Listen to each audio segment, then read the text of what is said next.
رب العالمین والصلاة والسلام علی سید الانبیاء والمرسلین اما بعد فاعوذ باللہ من الشیطان الرجیم بسم اللہ الرحمن الرحیم۔ الحمدللہ الہادی پروگرام میں نبی کریم صلی اللہ علیہ وسلم کی ان احادیث کریمہ کا بیان چل رہا ہے جن میں کسی نہ کسی جہت سے کوئی پیغام بطریق حکم ہم تک پہنچ رہا ہے، اور وجہ یہ ہے کہ جب تک ہم ان احکام کو نہ سیکھیں کہ جن میں جو حدیث مبارکہ میں بیان کیے گئے، تو نبی کریم صلی اللہ علیہ وسلم کی مکمل اطاعت بھی ممکن نہیں ہوگی۔ اور میں نے آپ کو کئی دفعہ یہ عرض کیا ہے کہ بعض اوقات تو صراحتاً سرکار کوئی حکم ارشاد فرما دیتے ہیں کہ یہ کام کرو، یہ کام نہ کرو، اور کبھی ایسا ہوتا ہے کہ سرکار خبر دیتے ہیں، کسی ایک بات کی خبر دے دیتے ہیں، اور اسی میں ایک اشارہ پوشیدہ ہوتا ہے کہ جب یہ خبر دی گئی ہے تو اس میں جس فعل کا ذکر ہے اس کو اختیار کرو۔ مثلا کوئی فضیلت کے ساتھ سرکار ذکر کر دیتے ہیں تو گویا کہ اشارہ کرتے ہیں کہ اس فعل کو اختیار کریں۔ اور کبھی ایسا ہوتا ہے کہ کوئی فعل ذکر کیا جاتا ہے اور اس کے ساتھ اخروی عذاب، کوئی وعید ذکر کر دی جاتی ہے، تو اس میں خود بخود اشارہ ہوتا ہے، یعنی حکم چاہے صراحتاً نہ ہو لیکن ہمیں اشارہ کر دیا جاتا ہے کہ اس فعل سے بچو کیونکہ یہ عذاب ہوگا۔ ایسی یہ جو حدیث پچھلے پروگرام میں نے آغاز کیا تھا، شفاعت سے متعلقہ حدیث ہے، اس میں بھی میرے آقا صلی اللہ علیہ وسلم نے ایک پیغام دیا ہے۔ پہلے ہم حدیث سنیں گے، پھر انشاءاللہ اس کے بارے میں عرض کروں گا۔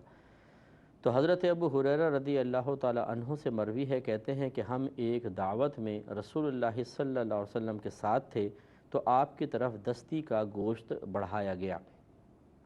آپ کو یہ گوشت بہت پسند تھا، بس آپ اسے نوچ کر تناول فرمانے لگے، اور پھر فرمایا کہ میں قیامت والے دن تمام لوگوں کا سردار ہوں گا۔ کیا تم جانتے ہو اس سرداری کی وجہ کیا ہوگی؟ پھر فرمایا کہ اللہ تعالیٰ ایک ہی میدان میں اگلے پچھلے تمام لوگوں کو جمع فرمائے گا، ایک دیکھنے والا ان سب کو دیکھ سکے گا اور ایک پکارنے والا ان سب کو اپنی آواز سنا سکے گا۔ سورج ان کے قریب ہوگا، لوگوں کو غم اور بے چینی اس حد تک پہنچے گی کہ ان کی طاقت اور برداشت سے باہر ہوگی۔ بس لوگ آپس میں کہیں گے کہ کیا تم دیکھتے نہیں کہ تم جس تکلیف سے دوچار ہو وہ کس حد تک پہنچ چکی ہے؟ کیا تم ایسا شخص نہیں دیکھتے جو تمہارے لیے تمہارے رب سے سفارش کرے؟ ابھی آپس میں باتیں شروع ہو گئیں کہ بھئی کوئی تو ایسا ڈھونڈو جو اللہ کی بارگاہ میں سفارش کرے تو پھر آگے سلسلہ چلے۔ اب سب کھڑے ہوئے ہیں، گرمی ہے، بھوک ہے، پیاس ہے، اور عجیب وحشت کا عالم ہے، اور کچھ نہیں پتہ چل رہا آگے کیا ہوگا، تو اب یہ بے چینی بڑھنا شروع ہوگی، تو آپس میں ڈسکس کریں گے۔ تو پھر لوگ ایک دوسرے کو کہیں گے کہ تمہارے والد آدم علیہ السلام ہیں، یعنی اگر آج کوئی سفارش کرے گا تو سمجھ میں یہ آتا ہے کہ یہ آدم علیہ السلام کریں گے کیونکہ ہمارے والد ہیں۔ پس لوگ ان کی خدمت میں حاضر ہوں گے اور کہیں گے کہ اے آدم،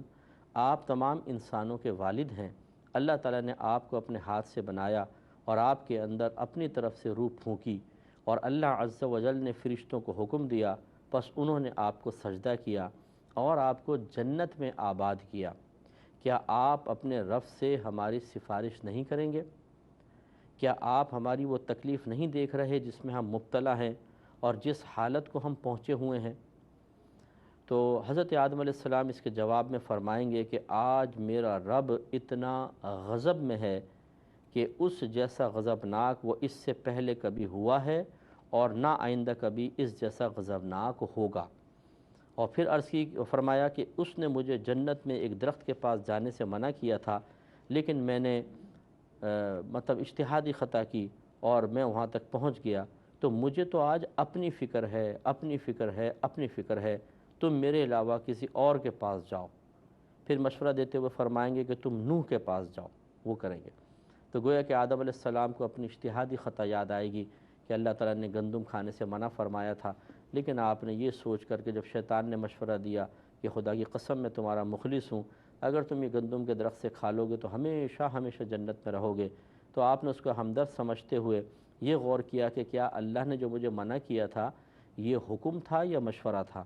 تو ذہن میں ایسی آیا کہ یہ صرف مشورہ تھا، کوئی حکم نہیں تھا، اور یہ مخلص ہے، خدا کی قسم کھا رہا ہے، جھوٹ کوئی بولے گا۔ تو آپ نے گندم تناول فرمائی اور پھر آپ کو جنت سے نیچے اتارا گیا۔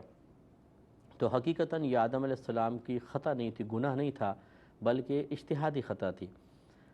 اگر آپ کو یقین کامل ہوتا کہ یہ اللہ کا حکم ہے تو نبی کبھی حکم کی مخالفت نہ کرتا۔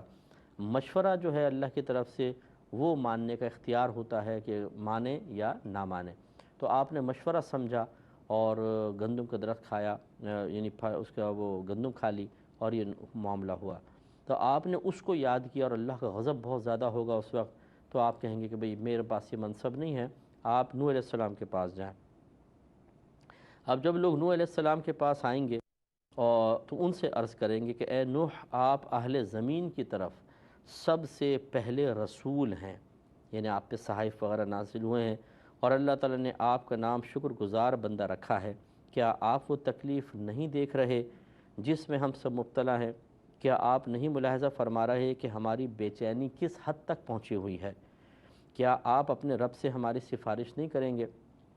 تو وہ فرمائیں گے کہ میرا رب آج اتنے سخت غضب میں ہے کہ اس جیسا غضبناک نہ اس سے پہلے ہوا نہ اس کے بعد کبھی ہوگا۔ اور فرمایا کہ مجھے ایک دعا کرنے کا حق حاصل تھا جو میں نے اپنے قوم کے خلاف کر لی تھی، مجھے تو اپنی فکر ہے، اپنی فکر ہے، اپنی فکر ہے،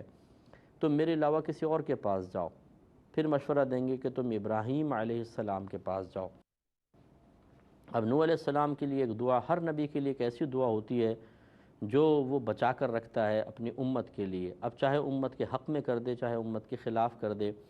تو اکثر انبیاء علیہم السلام نے اپنی وہ خاص دعا امتوں کے خلاف کی ہے۔ تو نوح علیہ السلام نے بھی غرق کی دعا کی، اللہ تعالیٰ ان کو تباہ کر دے، اللہ نے غرق فرما دیا۔ تو اگرچہ یہ گناہ نہیں تھا، اللہ نے تو دعا دی ہی اسی لیے تھی آپ کو کہ آپ اس کو جیسے چاہیں استعمال کریں، لیکن آپ کو ایک طریقے سے مطلب یہ احساس تھا کہ کاش میں اپنی امت کے خلاف استعمال نہ کرتا اور اس کو امت کے حق میں استعمال کر لیتا۔ تو اس وجہ سے کہ کہیں اللہ تعالیٰ اس سے مطلب اب حالت ایسی ہے، ماحول ایسا بنا ہوا ہے، اللہ کی بے نیازی بھی پیش نظر ہے، لہٰذا آپ کو مناسب محسوس نہ ہوا کہ اب اس دعا کو امت کے خلاف استعمال کرنے پر جو عذاب میں امت مبتلا ہوئی، اس کے باوجود میں اللہ تعالیٰ کی بارگاہ میں جا کے سفارش کروں کہ اس امت کو تکلیف ہے، تو یہ سب لوگوں کو تکلیف ہے، کچھ کرم فرما۔ یہ آپ کو مناسب سے محسوس نہیں ہوا ہو کہ دنیا میں عذاب کی دعا اور یہاں پر پھر اسی قوم کو، کیونکہ آپ کی قوم بھی اس میں شامل تھی، ان کے لیے پھر یہ دعا کی جائے کہ اللہ تعالیٰ ان کو اس سختی سے نجات عطا فرما۔ لہذا نوح علیہ السلام نے معذرت کی اور مشورہ دیا کہ تم ابراہیم علیہ السلام کے پاس جاؤ۔ پس لوگ حضرت ابراہیم علیہ السلام کے پاس آئیں گے اور عرض کریں گے اے ابراہیم، آپ اللہ کے نبی اور اہل زمین میں سے اس کے خلیل ہیں، آپ اپنے رب سے ہماری سفارش کر دیجئے، کیا آپ ہماری تکلیف نہیں دیکھ رہے جس میں ہم مبتلا ہیں؟ تو حضرت ابراہیم علیہ السلام ان سے فرمائیں گے کہ آج میرا رب اتنا غضبناک ہے کہ اس سے پہلے کبھی اتنا غضبناک نہ ہوا اور نہ آئندہ کبھی ہوگا، اور میں نے تو 3 باتیں ایسی کی تھیں جو بظاہر واقعے کے خلاف تھیں، لہٰذا مجھے اپنی فکر ہے، اپنی فکر ہے، اپنی فکر ہے، تم میرے علاوہ کسی اور کے پاس جاؤ۔ پھر مشورہ دیں گے کہ تم موسیٰ علیہ السلام کے پاس جاؤ۔ تو ان میں سے ایک جو معروف میں آپ کو عرض کر دیتا ہوں کہ ایک بادشاہ تھا جو شادی شدہ عورتوں کو پکڑ لیا کرتا تھا اور بری نیت کے ساتھ۔ تو ابراہیم علیہ السلام جب اپنی زوجہ کے ساتھ وہاں سے تشریف لے جا رہے تھے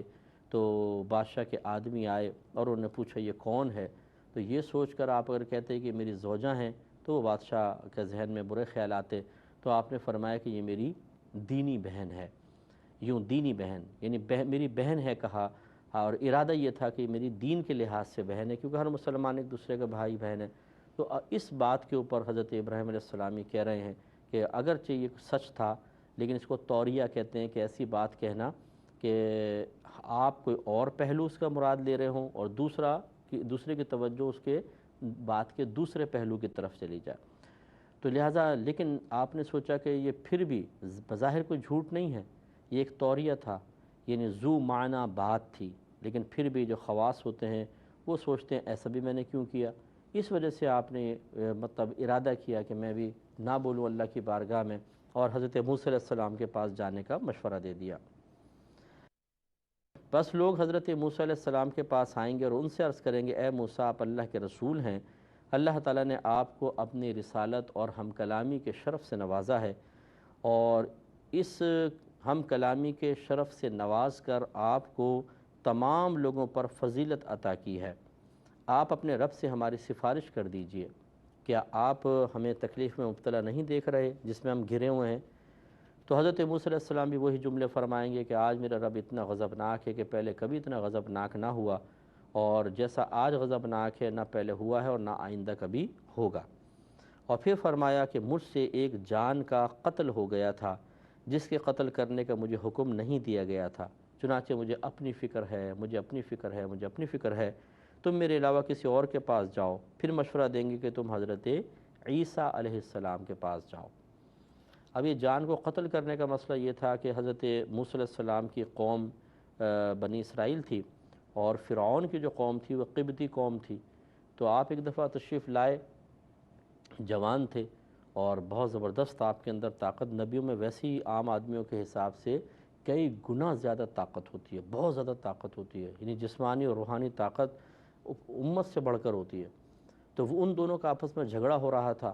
تو اس جو آپ کے ہم قوم بنی اسرائیلی تھا اس نے پکارا کہ اے موسیٰ میری مدد کیجئے، دیکھیں مجھے مار رہا ہے۔ تو آپ ایک دم جلال میں آئے اور آپ نے جا کر ایک مکہ اس کے قبطی کے مارا، اور وہ ایسا مکہ لگا، کیونکہ آپ نے تو تھوڑا جلال میں مارا لیکن ارادہ کوئی معاذ اللہ اس کو قتل کرنے کا تو نہیں تھا، لیکن وہ اتنا زبردست چوٹ لگی کہ وہ وہیں پر مر گیا۔ اسی وجہ سے پھر موسیٰ علیہ السلام وہاں سے تشریف لے گئے تھے اور ملک شام کی طرف چلے گئے تھے، اور پھر وہاں شعیب علیہ السلام کی صاحبزادی سے نکاح کر کے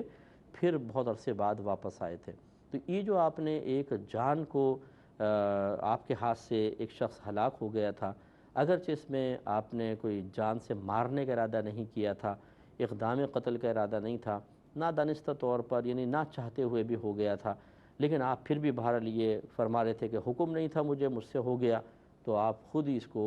فیل کر رہے تھے کہ صحیح نہیں ہوا۔ تو آپ جب یہ صحیح نہیں ہوا تو آپ مناسب نہیں سمجھ رہے تھے کہ میں اللہ تعالیٰ کی بارگاہ میں اس فعل کے باوجود سفارش کروں، تو رک گئے اور مشورہ دیا کہ عیسیٰ علیہ السلام کے پاس جاؤ۔ چنانچہ لوگ حضرت عیسیٰ علیہ السلام کے پاس آئیں گے اور یوں ہی عرض کریں گے اے عیسیٰ آپ اللہ کے رسول اور اس کا وہ کلمہ ہے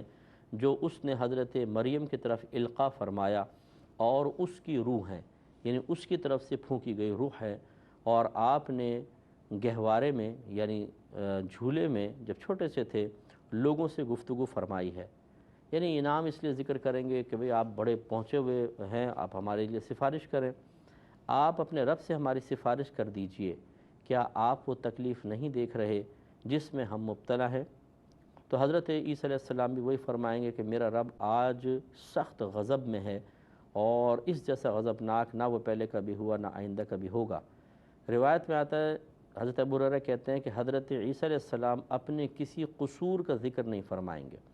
بس اتنا کہیں گے مجھے تو اپنی فکر ہے، اپنی فکر ہے، اپنی فکر ہے، تو میرے سوا کسی اور کے پاس جاؤ، تم محمد صلی اللہ علیہ وسلم کے پاس جاؤ۔ اور ایک روایت میں ہے کہ نبی کریم صلی اللہ علیہ وسلم نے فرمایا کہ پس پھر لوگ میرے پاس آئیں گے اور کہیں گے کہ اے محمد صلی اللہ علیہ وسلم، آپ اللہ کے رسول اور خاتم الانبیاء ہیں، آپ اپنے رب سے ہماری سفارش فرما دیجئے، کیا آپ وہ تکلیف نہیں دیکھ رہے جس میں ہم گھرے ہوئے ہیں؟ تو سرکار فرماتے ہیں پس میں چل کر عرش کے نیچے پہنچ جاؤں گا اور اپنے رب کے سامنے سجدہ ریز ہو جاؤں گا، پھر اللہ تعالیٰ اپنی حمد اور بہترین ثنا پر مشتمل ایسے کلمات مجھ پر القاء فرمائے گا کہ مجھ سے پہلے وہ کسی پر القاء نہیں کیے گئے ہوں گے، یعنی دل میں خیال ڈال دے گا۔ اب سرکار جب ان الفاظ کو ادا کریں گے تو پہلے کبھی کسی نے اللہ کی حمد و ثنا میں وہ الفاظ ذکر نہیں کیے ہوں گے۔ پھر کہا جائے گا اے محمد صلی اللہ علیہ وسلم، اپنا سر اٹھائیے، مانگیے، آپ کو دیا جائے گا، سفارش کیجئے، آپ کی سفارش قبول کی جائے گی۔ سرکار فرماتے ہیں پس میں اپنا سر سجدے سے اٹھاؤں گا اور کہوں گا کہ اے میرے رب میری امت، اے میرے رب میری امت، یعنی اس کو بخش دے۔ تو کہا جائے گا کہ اے محمد صلی اللہ علیہ وسلم، اپنی امت کے ان لوگوں کو جن پر حساب و کتاب بالکل نہیں ہے، جنت کے دروازوں میں سے دائیں طرف کے دروازے سے جنت میں لے جائیں، یعنی بلا حساب و کتاب والوں کو سب سے پہلے آپ لے جائیں، اور وہ اس کے علاوہ دوسرے دروازوں میں بھی دوسرے لوگوں کے ساتھ شریک ہیں، یعنی دوسرے دروازوں سے بھی جا سکتے ہیں اور مخصوص VIP گیٹ جیسے وہ بھی ہے۔ پھر آپ نے فرمایا قسم اس ذات کی جس کے ہاتھ میں میری جان ہے، جنت کے دروازوں میں سے دو دروازوں کے درمیان اتنا فاصلہ ہے جتنا مکہ اور حجر کے درمیان یہ ایک مقام ہے، یا مکہ اور بصرہ کے درمیان ہے، بخاری و مسلم کی روایت ہے۔ اب اس میں بظاہر حکم کا پہلو کیا ہے؟ اس میں حکم کا پہلو یہ ہے کہ ہم آخرت کو یاد کریں، نبی کریم صلی اللہ علیہ وسلم کے منصب کو اپنے پیش نظر رکھیں، اور ایسا ماحول پیدا نہ کریں، اپنی ایسی کیفیات پیدا نہ کریں کہ بروز قیامت ہم ہمت ہی نہ کر سکیں کہ نبی کریم صلی اللہ علیہ وسلم کی بارگاہ میں جا کر اپنے لیے شفاعت کا سوال کریں۔ اور وہ کون سی صورتحال ہے کہ ہمت ہی نہ ہو سکے؟ ایک تو یہ کہ ایمان ضائع ہو جائے، اللہ نہ کرے کہ انسان شیطانیت پہ مبتلا ہو کے ایمان ضائع کر بیٹھے۔ دوسرا یہ کہ شفاعت کا ہی منکر ہو جائے، تو وہ کس منہ سے جا کے سرکار سے شفاعت کا سوال کرے گا؟ انشاءاللہ اس پہ مزید ہم تبصرہ اور کلام کریں گے نیکسٹ پروگرام میں۔ وآخر دعوانا